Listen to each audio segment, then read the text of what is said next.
Imagine visiting a Gurdwara 240 years ago. This is what Orientalist Charles Wilkins did when he visited the city of Patna in 1781. He stumbled upon what he called a Sikh college in the old city of Patna, which we can conclude was most likely Gurdwara Patna Sahib, the birthplace of Guru Gobind Singh Ji.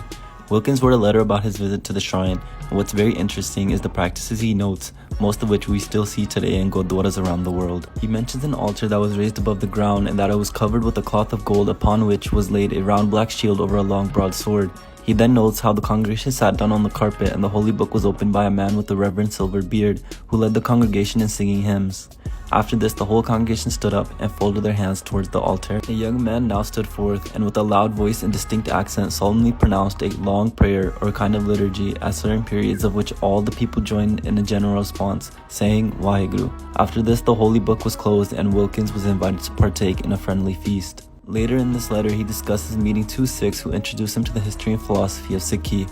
From this short letter, we get a glimpse into the practices of Sikhs 200 years ago and how similar they are to ours today.